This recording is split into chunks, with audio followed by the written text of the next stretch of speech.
Hello and welcome to let's learn with young minds. मैं हूं सौरभ मिश्रा और आज हम करने जा रहे हैं हमारे पॉलिटिकल साइंस के चैप्टर भारत में दल एवं दलीय व्यवस्था का पार्ट 3, जिसमें हमारा आज का हमारा टॉपिक है चौथा आम चुनाव। जो हमारा फोर्थ जनरल इलेक्शन होता है वो कब होता है? 1967 में होता है। इससे पहले हमारे भारत में टोटल 3 जनरल इलेक्शन हो चुके होते हैं। फर्स्ट होता है 1951 से 52 के बीच में, उसके बाद 1957, फिर उसके बाद होता है 1960 टू में, उसके बाद होता है 1967 में। तो ये 1967 वाला जो है फोर्थ जनरल इलेक्शन है, इसके बारे में हमारे चैप्टर में है, इसको हमें आज करना है। तो अब 1967 चौथे आम चुनाव के टाइम पे सिचुएशन कैसी है कंट्री में, उसके बारे में इसमें हम थोड़ा जान लेते हैं। इस टाइम पे सिचुएशन ऐसी है कि क्या है कि भाई इसी टाइम पे थोड़ी टाइम पहले 1967 से हमारे दो बड़े बड़े प्राइम मिनिस्टर्स जो थे उनकी डेथ हो चुकी थी, पंडित जवाहरलाल नेहरू और लाल बहादुर शास्त्री। तब 1964 में पंडित जवाहरलाल नेहरू की और 66 में किसकी हो जाती है? शास्त्री जी की। तो उसके बाद अब जो नया प्राइम मिनिस्टर जो बना था वो भी था जो इंदिरा गांधी जो थी, उनको भी पद संभाले हुए बहुत ही कम टाइम हुआ था, 1 साल भी पूरा नहीं हुआ था, और इसी सिचुएशन में इलेक्शन हो जाता है 1967 का। यानी कि 1966 में इन्होंने पद संभाला और 1967 में इलेक्शन हो रहे हैं। लगभग 1 साल भी इनका कंप्लीट नहीं हुआ था और ये इलेक्शन होने लगते हैं। उस टाइम पे क्या था, हमारे देश में आर्थिक संकट आई हुई थी, जो कि बहुत बड़ी आर्थिक संकट थी, और इसी टाइम पे रुपए का अवमूल्यन हुआ था, यानी हमारे रुपए की वैल्यू डाउन हो गई थी। क्या हुआ था कि उस टाइम पे $1 के मुकाबले हमारे इंडियन रुपीस थी 5 रुपीज, जिसको $1 के मुकाबले क्या कर दिया, बढ़ा के 7 रुपीज कर दिया। यानी कि अब पैसों की वैल्यू, हमारे रुपीस की वैल्यू डाउन हो गई। अब इससे क्या हुआ, इसको भी लोगों ने बोला कि ये अमेरिका के दबाव में किया गया है, ऐसा भी अनुमान लगाया गया। ठीक है, तो अब क्या होता है, इसके वजह से अब कीमतों में वृद्धि हो जाती है। यानी कि जो आम जनता की जो छोटी छोटी रोजमर्रा की जिंदगी की जो सामान है, उन चीजों की, उन वस्तुओं की जो रेट है, उन वस्तुओं की कीमतें जो है वो बढ़ जाती है, और इससे क्या होता है, अलग अलग आंदोलन शुरू हो जाते हैं, लोग इसके खिलाफ भड़क जाते हैं। अब उसके बाद क्या होगा, उसके बाद हमारे उसमें जब इलेक्शन हुए, अब इस सिचुएशन में इलेक्शन हो रहे हैं, तो क्या होता है, अब इलेक्शन में क्या होगा, किसकी सरकार बनेगी। यानी कि इस टाइम पे कांग्रेस पार्टी जो है, कांग्रेस में भी आपस में ही वो चल रहे होते हैं मतभेद, यानी कि अब किसको प्राइम मिनिस्टर पद के लिए कौन कैंडिडेट होगा, हमारा कैसे क्या होगा, ये सारी चीजें होती हैं। इस इलेक्शन में जब क्या होता है, इलेक्शन होता है तो कांग्रेस को यहाँ पे टोटल 520 सीट्स के लिए इलेक्शन होता है, जिसमें से 516 पे क्या होता है, इलेक्शंस कौन लड़ रहा होता है, कांग्रेस लड़ रही होती है इनमें से, और उसमें से कांग्रेस को कितनी सीट्स मिलती है, 283। यानी यहाँ पे क्या है, कांग्रेस की सरकार जैसे तैसे बन जाती है। तो अब इसमें क्या होगा, 283 सीट्स मिली। ठीक है, तो वो जैसे तैसे सीट्स मिल जाती हैं। तो ये था हमारा भी चौथा चुनाव, जिसमें क्या चल रहा है कि कैसे किस सिचुएशन में हमारा इलेक्शन हो रहा है। ठीक है, क्या हो रहा है, अब इसमें हम पढ़ेंगे गैर कांग्रेसवाद। इस टाइम पे ना, इस इलेक्शन में एक और चीज होती है कि दो कांग्रेस के सामने, खुद के सामने ही दो चुनौतियां होती हैं। पहली चुनौती ये होती है कि भाई बाहर से उसको चुनौती मिल रही है। ठीक है, दो चुनौतियां मिल रही हैं। पहली चुनौती कौन है, बाहर से। बाहर से कौन दे रहा है, ये विपक्षी दल जो है अलग अलग पार्टियों के, वो क्या कर रहे हैं, उनको चुनौती दे रहे हैं। यानी कि इस बार वो भी इलेक्शन में, इससे पहले क्या था, जो छोटी छोटी पार्टियां थी वो बहुत छोटी थी, जिस वजह से वो उनके सामने कुछ भी नजर ही नहीं आती थी, तो वो इलेक्शंस में भी उनका कुछ फर्क नहीं पड़ता था, इलेक्शन वो लड़े चाहे ना लड़े। ठीक है, ये होता था। बट इस बार क्या है, इस बार बहुत सारी चीजें चेंजेस हुई, बहुत चीजें बदली। तो क्या होता है, विपक्षी दलों का भी इस बार इन लोगों को कांग्रेस के सामने चुनौती था। उसके बाद दूसरी चुनौती ये थी कि कांग्रेस के खुद के अंदर चुनौती थी, यानी कांग्रेस जो थी वो खुद के अंदर अपने आप से आपस में ही लड़ रही थी। तो ये दो चुनौतियां उसके सामने थी। तो इस चुनाव के टाइम पे आता है, हम इसमें अब करेंगे भाई गैर कांग्रेसवाद। अभी गैर कांग्रेसवाद क्या है, गैर कांग्रेसवाद यानी कांग्रेसवाद जो है ना, एक विचारधारा है। किसकी विचारधारा, कांग्रेस पार्टी की। अब गैर कांग्रेसवाद यानी कांग्रेसवाद जो है वो इस उस विचारधारा के अपोजिट, जो दूसरी उसके अलावा जो है वो गैर कांग्रेसवाद। यानी इसमें क्या होता है, जो अलग अलग पार्टियां हैं, विपक्षी दल है, वो क्या कर रहे हैं भाई, वो कांग्रेस पार्टी के खिलाफ है। वो कांग्रेस पार्टी को क्या कर रहे हैं, उनका विरोध कर रहे हैं। क्यों विरोध कर रहे हैं, क्योंकि इस टाइम पे क्या है, महंगाई बहुत बढ़ गई है। तो जिस वजह से क्या है, ये सारे इकट्ठे होते हैं और सरकार के खिलाफ विरोध करते हैं, और सरकार के खिलाफ के ऊपर दबाव बनाने की कोशिश करते हैं। उसके बाद क्या है, कांग्रेस की विरोधी पार्टियां जो है वो क्या करती है, उनको ये महसूस होता है, ये फील होता है कि भाई जो हम लोग हैं, हम लोग आपस में लड़ते रहते हैं, जिस वजह से हमारे वोट कट जाते हैं, और वो कांग्रेस को इसका फायदा मिल जाता है और कांग्रेस की सरकार बन जाती है। इस वजह से इस बार क्या होता है, जो विपक्षी अलग अलग जो इतनी सारी पार्टियां थी भारत में, वो क्या करती है, वो साथ में मिल जाती हैं और इकट्ठे मिलके वो सोचते हैं कि इकट्ठे मिलके हमें चुनाव लड़ना है। ठीक है, अब इसके बाद क्या होगा, अब उसके बाद कांग्रेस के जो ये अलग अलग जो दल है वो इकट्ठे हो जाते हैं, विपक्षी दल कांग्रेस के अलावा, और क्या करते हैं आपस में गठबंधन कर लेते हैं, आपस में मिलके वो सोचते हैं कि अब हमारी विचारधारा चाहे कुछ भी हो, विचारधारा चाहे भाड़ में, हमें क्या करना है, हमें आपस में मिलकर चुनाव लड़ना है ताकि हम कांग्रेस को टक्कर दे सके। इसीलिए गैर कांग्रेसवादी एक नारा जो है, गैर कांग्रेसवादी वर्ड, ये जो वर्ड है वो किसने दिया, ये वर्ड दिया था हमारे राम मनोहर लोहिया, ठीक है, इन्होंने ये वर्ड दिया और उन्होंने ही ये क्या बोलते हैं इसको, एक संज्ञा दी कि भाई ये गैर कांग्रेसवाद की नीति होगी जो हम करने जा रहे हैं, यानी कि हम कांग्रेस के खिलाफ हैं। अब है हमारा अगला टॉपिक, चुनाव का जनादेश। अब इलेक्शन हुए, अब इलेक्शन में चुनाव का जनादेश, यानी कि जनादेश का मतलब क्या है, जनता का आदेश, है ना, जन मतलब जनता, आदेश मतलब जनता का आदेश, यानी इलेक्शंस हुए किस किस कंडीशंस में, ये इतनी सारी कंडीशंस थी जिसमें इलेक्शन हुए, और फिर उसके बाद रिजल्ट क्या आता है, जनता क्या चाहती है, वो चीजें सामने आई। अब ये इलेक्शन हो रहे थे इस टाइम पे, क्या था, फरवरी में 1967 में लोकसभा और विधानसभा जो इलेक्शन थे राज्य के विधानसभाओं के, वो इलेक्शन कब करवाए गए, फरवरी 1967, ठीक है, फरवरी 1967 में, ठीक। इसके बाद क्या है, इसमें जो कांग्रेस है, कांग्रेस फर्स्ट टाइम किसके बिना, पंडित जवाहरलाल नेहरू इलेक्शन लड़ रही है। क्यों, क्योंकि उससे पहले 51 और 52 का जो फर्स्ट इलेक्शंस हुए थे उसमें नेहरू जी थे, उसके बाद 57 में भी नेहरू जी थे, फिर 62 में इलेक्शंस हुए उसमें भी नेहरू जी थे। अब ये चौथा आम चुनाव है, इस टाइम पे नेहरू जी नहीं है, उनकी डेथ हो चुकी है, यानी कांग्रेस जो है वो एक बड़े नेता के बिना, यानी एक फेस, कांग्रेस के लिए जो नेहरू है वो फेस बन गए थे। तो क्या है, अब वो जो फेस बन गए, यानी कि उनके बिना फर्स्ट टाइम जो है कांग्रेस इलेक्शन में आई थी, ठीक है।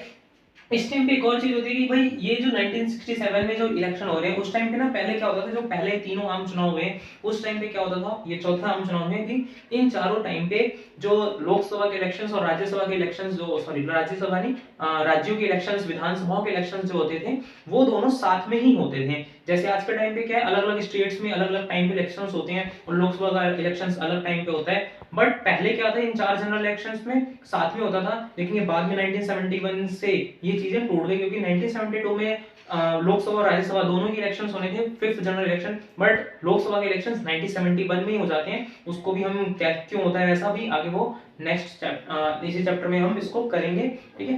तो अब क्या है भाई, इस टाइम पे ये सारी चीजें हो रही हैं, इसको जब ये इलेक्शन हुए तो और जो रिजल्ट आया तो उसको क्या, कौन सा नाम दिया गया उस टाइम पे, ये नाम दिया गया भाई राजनीतिक भूकंप है।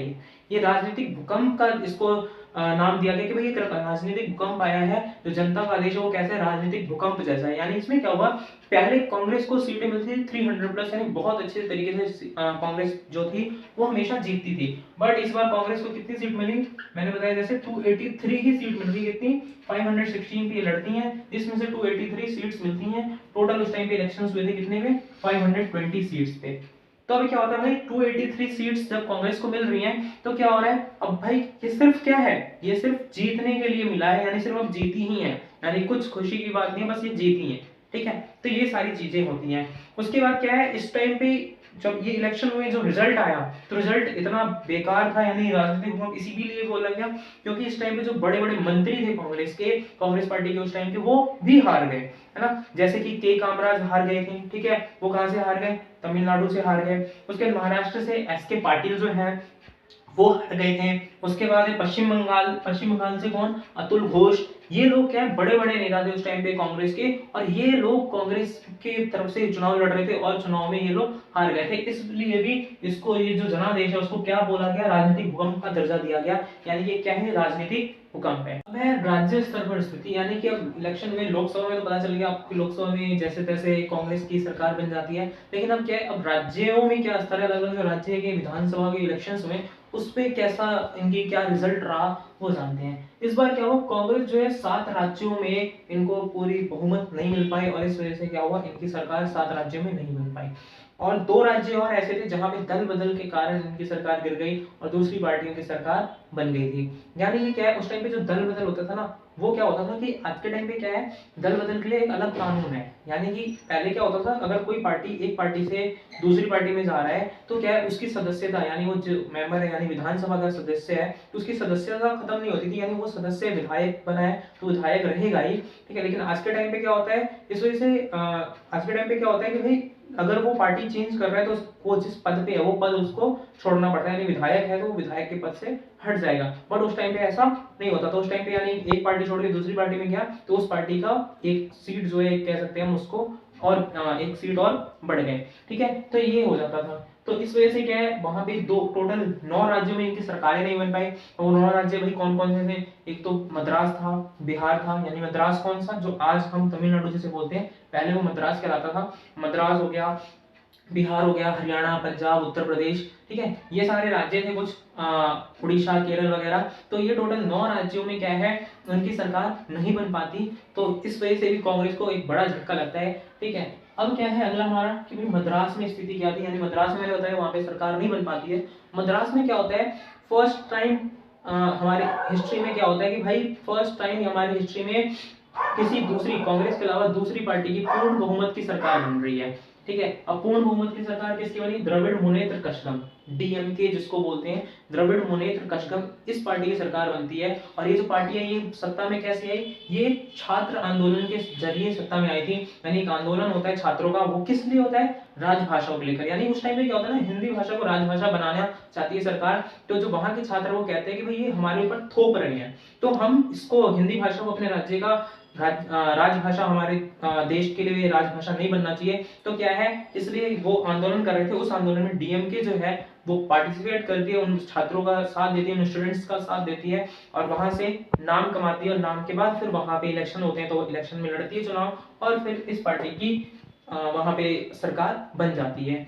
ये जो राजभाषा बनाने की बात है, ये क्या हुआ था कि 1947 में जब हम आजाद हुए उसके बाद हमारे भारत की कोई ऑफिशियल लैंग्वेज और नेशनल लैंग्वेज हम जिसे बोल सके वो थी नहीं। तो एक एग्रीमेंट किया गया कि भाई कुछ टाइम तक 10-15 साल का, कि भाई इस टाइम तक, इतने साल तक हम क्या करेंगे, पहले ऐसी जो हमारी ऑफिशियल लैंग्वेज है वो इंग्लिश को ही रखते हैं कि भाई इंग्लिश ऐसी मतलब हम यूज करेंगे, उसके बाद हम देखेंगे कि कौन सी भाषा को बनाना चाहिए। तो वही उस टाइम पे क्या होता है, हिंदी को लेकर प्रचार ज्यादा कर रहे होते हैं, इसलिए वो छात्र विरोध कर रहे होते हैं। बाद में जाके हमारी किसी भी लैंग्वेज को ऑफिशियल लैंग्वेज नहीं माना गया, अलग अलग स्टेट्स के ऊपर छोड़ दिया गया कि आप अपने स्टेट के लिए कौन सी लैंग्वेज यूज करते हैं। बस एक इंग्लिश जो है कि अगर मान लो सेंट्रल गवर्नमेंट कोई भी नोटिस वगैरह निकालती है, तो सेंट्रल गवर्नमेंट की डिपार्टमेंट अगर कोई भी नोटिस निकालेगी वो हिंदी इंग्लिश दोनों में निकालती है। तो ये रूल बनाया गया था। तो अब बस ये था मद्रास में स्थिति क्या थी और राज्य में स्थिति क्या थी। यानी कि अब क्या हो रहा है, 1967 के चुनाव में जो गठबंधन वाली चीजें हैं, गठबंधन की सरकार बनना सबसे पहले कब शुरू हुई है, 1967 के इलेक्शन के टाइम पे। उससे पहले हमारे भारत में कभी गठबंधन की सरकार बनी नहीं थी, जरूरत ही नहीं पड़ी थी, ठीक है। बट क्या होता है यहाँ पर क्या है ना कि अलग अलग जो कांग्रेस की पार्टी है टोटल 9 जगह पे उनकी सरकार गिर जाती है। तो क्या होता है, अब वहां पे किसी न किसी की तो सरकार बनेगी। अब क्या है, हर जगह पे सिर्फ जो मद्रास है वहां पे तो डीएमके उसको पूर्ण बहुमत मिल गया, यानी वहां पे वो अकेले मिलकर सरकार बना लेगी, अकेले सरकार चला लेगी। बट बाकी के जो 8 राज्य वहां पे सरकार कौन चलाएगा, तो इसलिए क्या होता है उन 8 राज्यों में क्या होगा भाई, गठबंधन की सरकार बनेगी।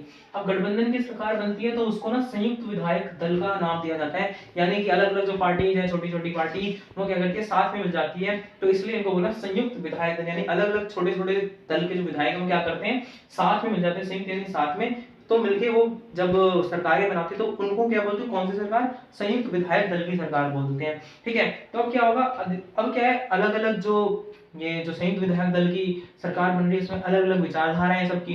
बट क्या है, सब साथ में मिलके कि भाई हमें बस कांग्रेस की सरकार को हटाना है, ये मेन मकसद है सबका। तो क्या है, उस मकसद को पूरा करने के लिए क्या करते हैं, ये संयुक्त विधायक दल की सरकार बनती है। और बिहार में ये सबसे पहले सरकार बनाते हैं संयुक्त विधायक दल की, ठीक है। अब उसके बाद क्या हो रहा है, बिहार में जो बनाएगी उसमें साम्यवादी पार्टियां और समाजवादी पार्टी जो है, कम्युनिस्ट पार्टी वगैरह, ये लोग मिलकर क्या करते हैं, सरकार बनाते हैं वहां पे, ठीक है। उसके बाद क्या होता है, वामपंथी दल वगैरह ये सारे मिलके वहां पे जो उनके बिहार की सरकार में संयुक्त विधायक दल में वो लोग मिलके सरकार बना रहे हैं। पंजाब में भी सेम यही होता है, संयुक्त विधायक दल की सरकार बनती है, जिसको एक अलग नाम दिया जाता है, पॉपुलर यूनाइटेड फ्रंट नाम दिया जाता है, ठीक है। अब इस पार्टी ये जो नाम दिया गया, ये जो संयुक्त विधायक दल की ग्रुप को नाम दिया गया, और इसकी सरकार पंजाब में बनती है, जिसमें सीपीआई, एसएसपी, ठीक है, ये लोग जो है अलग अलग पार्टी जो हैं, जिसमें ये लोग सीपीआई वगैरह, एसएसपी और वो सीपीआई-एम है ना, कम्युनिस्ट पार्टी ऑफ इंडिया, मार्क्सवादी, ठीक है, ये लोग मिलकर, और भारतीय जनसंघ ये भी इसमें शामिल थी, ठीक है। तो ये होता है गठबंधन की सरकार में कि भाई गठबंधन का मतलब क्या है, जब किसी भी पार्टी को पूर्ण बहुमत ना मिले, ठीक है, यानी कि मान लो एक कॉन्स्टिट्यूएंसी है, पूरा एक स्टेट है जहां पे टोटल 70 सीट्स हैं, ठीक है। अब इसमें क्या है, जीतने के लिए कितने चाहिए, 50% और एक वोट ज्यादा, यानी 70 का 50% कितना हुआ, 35, यानी 36 वोट चाहिए किसी भी पार्टी को सरकार बनाने के लिए। अब यहाँ पे क्या होगा, मान लो किसी भी पार्टी को ये 36 सीट्स नहीं मिल पा रही है, तो क्या होगा, किसी भी पार्टी को 36 सीट्स नहीं मिली, यानी अब किसी की भी सरकार नहीं बनी, तब क्या करेंगे, जो अलग अलग पार्टीज है वो क्या करेंगे, आपस में मिलकर सरकार बनाने की कोशिश करेंगे। यानी मान लो किसी को 33 सीट्स मिले टोटल, ठीक है, तो अब क्या है, इसको 3 सीट और चाहिए सरकार बनाने के लिए, तो या तो ये अदर्स जो पार्टी होती है, छोटी छोटी पार्टी, ठीक है, इंडिपेंडेंट कैंडिडेट्स होते हैं, तो उनको मिलाएगी साथ में, या फिर किसी दूसरे पार्टी के साथ गठबंधन करके ये क्या करेगी, सरकार बनाएगी, तो इसे कहते हैं गठबंधन की सरकार। तो ये गठबंधन की सरकार बनना भारत में कब से शुरू हुआ, 1967 से। अब आगे चलते हैं, ये दल बदल, ये दल बदल क्या होता है, दल बदल यानी कि जैसे मैंने बताया भाई, एक पार्टी यानी दल यानी कोई पार्टी, उसको बदल यानी कि चेंज करना, एक पार्टी छोड़ के दूसरी पार्टी में जाना। अब क्या होता था 1967 के इलेक्शंस में, क्या हुआ, ये चीज बहुत ज्यादा देखने को मिली कि भाई एक पार्टी को छोड़ के जो लोग हैं, कोई भी मेंबर है वो दूसरी पार्टी में चला जा रहा है, ठीक है। अब इस वजह से क्या हो रहा है, उस टाइम पे समस्या हो जाती थी कि भाई अब सरकार क्या हो जाता था, गिर जाती थी, सरकार गिरने तक की नौबत आ जाती थी। क्यों, क्योंकि जैसे मैंने बताया आपको पहले कि उस टाइम पे ये रूल था कि भाई अगर कोई पार्टी छोड़ के जा रहा है तो उसकी सदस्यता जो है वो रद्द नहीं होगी, है ना, वो मेंबर रहेगा ही। तो क्या होता था, मान लो 2 लोग एक पार्टी छोड़ के गए, मैंने जैसे अभी बताया आपको, एक जगह पे मान लो 70 कॉन्स्टिट्यूएंसी है टोटल, इस सीट चाहिए 36 जीतने के लिए, अब यहाँ पे किसी की 36 सीट या 37 सीट्स ही आई हैं और वो इतने से गवर्नमेंट बनाई। अब क्या होगा, मान लो यहाँ से क्या 2 लोग ही पार्टी छोड़ के चले गए, तो चेंज यानी क्या होगा, पार्टी छोड़ के चले गए तो क्या हो जाएगा, अब इसकी सरकार गिर गई। अब ये 2 लोग जो पार्टी छोड़ के गए ना, वो जिस पार्टी में भी जाएंगे वो उस पार्टी को 2 सीट्स मिल जाएंगे, ठीक है। लेकिन अब के टाइम में ऐसा नहीं होता। अब क्या है, मान लो 2 लोग छोड़ के गए, तो वो 2 जो लोग हैं उनकी जो सदस्यता है वो खत्म हो जाएगी, यानी यहाँ पे जाएंगे तो इनके जो मेंबर होंगे दूसरी पार्टी के वो उतने ही रहेंगे जितने पहले, यानी इनकी जो वैल्यू है वो 0 हो जाएगी, ठीक है। तो कोई फर्क नहीं पड़ेगा, दोबारा से इलेक्शन होगा। ये रूल जो है 1985 के बाद आया कि ऐसा उनकी सदस्यता रद्द हो जाएगी। ये वाला रूल 1985 में संविधान में संशोधन करके लाया गया ताकि ये वाली जो बार बार सरकार गिरने वाली प्रॉब्लम है वो खत्म हो सके, ठीक है, क्योंकि बहुत ज्यादा प्रॉब्लम होती थी। इस वजह से हरियाणा, मध्य प्रदेश और जो एक उत्तर प्रदेश, इन 3 जगह पे कांग्रेस पार्टी की सरकार 1967 में नहीं बन पाई। क्यों, क्योंकि वहां सरकार तो बन गई, बट क्या हुआ, जो लोग हैं उनके नेता वो पार्टी छोड़ चेंज कर लिया, उन्होंने दल बदल कर लिया, जिस वजह से इनकी सरकार गिर गई। एक और इसमें एक इंटरेस्टिंग पॉइंट ये है कि मध्य प्रदेश की हम बात करते हैं, एमपी, ठीक है, वहां पे क्या होता है भाई, वहां पे सरकार बनती है किसकी, कांग्रेस की, ठीक है। अब कांग्रेस की सरकार बन रही है, ठीक है। अब कांग्रेस की सरकार बनने के बाद वहां पे ना, जैसे आज आप नाम सुनते हो ज्योतिरादित्य सिंधिया, ठीक है, वो भी कांग्रेस पार्टी के थे। लेकिन अभी मध्य प्रदेश में जब इलेक्शन हुआ, मध्य प्रदेश में इलेक्शन होने के बाद वहां पे सरकार किसकी बनी थी, कमलनाथ की, ठीक है, कांग्रेस पार्टी की। तो ज्योतिरादित्य सिंधिया जो है वो उस पार्टी में थे, कांग्रेस में। वो क्या करते हैं, वो अभी लगभग शायद 2-3 साल पहले की बात है, वो वहां पे पार्टी चेंज कर लेते हैं, यानी कहाँ चले जाते हैं, उस टाइम पे वो फिर बीजेपी में चले जाते हैं, ठीक है। अब बीजेपी में वो जब शामिल हो जाते हैं तो मध्य प्रदेश में फिर दोबारा इलेक्शन करवाना पड़ता है, क्योंकि वहां पे कांग्रेस पार्टी की बहुमत खत्म हो जाती है और फिर शिवराज सिंह चौहान जो है वो चीफ मिनिस्टर बनते हैं। सेम उनकी फैमिली की जो उनकी ग्रैंड मदर थी, वो क्या करती है 1967 में, वो भी ऐसी कांग्रेस पार्टी में ही रहती है, और कांग्रेस पार्टी छोड़ के कहां चली जाती है, वो दूसरी किसी पार्टी में चली जाती हैं। तो कांग्रेस पार्टी छोड़ के जाती है तो कांग्रेस की सरकार वहां उस टाइम पे भी गिर जाती है। एरिया जगह वही है, स्टेट वही है, एमपी, ठीक है, और वही है, और आज उन्हीं की फैमिली की आज के टाइम पे जो प्रेजेंट टाइम है, तो क्या है, वो उनकी फैमिली का जो है ज्योतिरादित्य सिंधिया, वो क्या है, वो भी ऐसी कांग्रेस पार्टी छोड़ते हैं और फिर कांग्रेस की सरकार गिर जाती है। यानी इंटरेस्टिंग, तो एक हिस्ट्री रिपीट ऐसा कुछ हुआ यानी कि इस टाइम पे, ठीक है। तो क्या है, यही होता है दल बदल, यानी कि एक पार्टी, यानी क्या होता है इसका मीनिंग में, मतलब पूरा डेफिनेशन ये है कि भाई एक कोई पार्टी जो है, एक जो नेता है वो क्या करता है, पहले किसी पार्टी से चुनाव लड़ता है और वो उस पार्टी से जीत जाता है, ठीक है, एक चुनाव चिन्ह से। मान लो आज के टाइम से एग्जांपल लेते हैं, कोई जो है कांग्रेस से इलेक्शन लड़ता है, ठीक है, और कांग्रेस से इलेक्शन लड़ने के बाद वहां से जीत जाता है, ठीक है। जीतने के बाद क्या करता है, वो कांग्रेस छोड़ के दूसरी पार्टी यानी किसी और पार्टी में चला जाता है, बीजेपी है या दूसरी अन्य पार्टियां हैं उसमें शामिल हो जाता है। तो वो क्या है, यहाँ से तो जीता लेकिन दूसरी पार्टी में चला गया जीतने के बाद, तो क्या है, वो दल बदल कहलाता है, ठीक है। अब आगे चलते हैं। अब इसी में दल बदल में एक बहुत मजेदार इंसिडेंट होता है, इसमें एक आपकी बुक में दिया गया है, आया राम गया राम।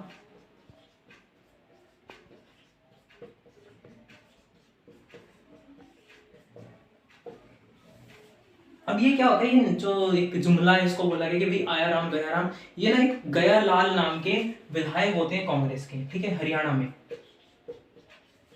कहाँ पे, हरियाणा। कौन सी पार्टी के होते हैं ये, कांग्रेस के होते हैं, अब ये क्या करते हैं कि 15 दिन के अंदर ही 3 बार पार्टी बदलते हैं, ठीक है। इसीलिए इनको बोला गया भाई आया राम गया राम का जुमला दिया गया। ये पहले कांग्रेस में होते हैं, कांग्रेस से कौन सी पार्टी में जाते हैं, ये यूनाइटेड फ्रंट में जाते हैं, ठीक है।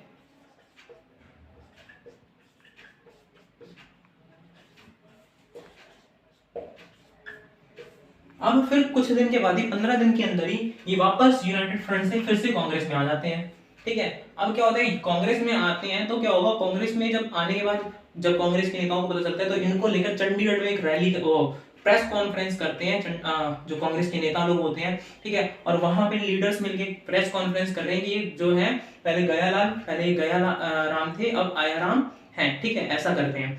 अब क्या होता है उसके बाद, अब ये कांग्रेस में थे, प्रेस कॉन्फ्रेंस हुई, उसके सिर्फ 9 घंटे के अंदर ये वापस से यूनाइटेड फ्रंट में चले जाते हैं।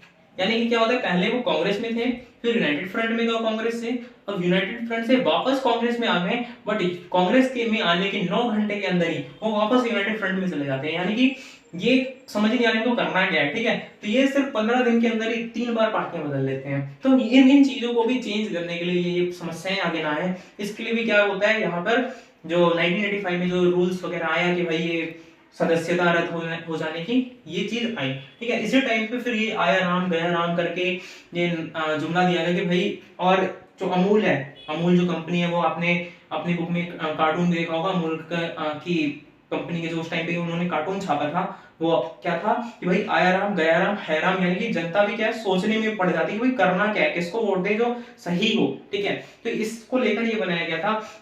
तो उस टाइम पे क्या होता है भाई, ये 15 दिन के अंदर 3 बार पार्टी बदल लेते हैं, तो इसलिए भी जो दल बदल था उस टाइम पे सरकार बनाने में गिराने में बहुत इंपॉर्टेंट रोल रखता था, ठीक है। तो बस आज के चैप्टर में हमारा आज के वीडियो में इतना ही। पार्ट 3 यहाँ पे खत्म हुआ, पार्ट 4 में हम मिलते हैं, ठीक है। तब तक के लिए देखते रहिए हमारे चैनल को, वीडियोस को ज्यादा से ज्यादा शेयर कीजिए दोस्तों के साथ अपने, ठीक है। यहाँ पर आपको अच्छे कंटेंट मिलेंगे, अच्छे वीडियोस मिलेंगे, अच्छी क्वालिटी मिलेगी पढ़ाई की, आपको वीडियोस की क्वालिटी अच्छी होगी, यानी कि आपको अच्छे तरीके से यहाँ पे समझाया जाएगा, ठीक है। जहाँ पे कोई भी आपको प्रॉब्लम ना हो, कोई भी आपको डाउट हो आप कमेंट बॉक्स में बता सकते हैं, पूछ सकते हैं डाउट्स को, ठीक है। चलो मिलते हैं नेक्स्ट वीडियो में।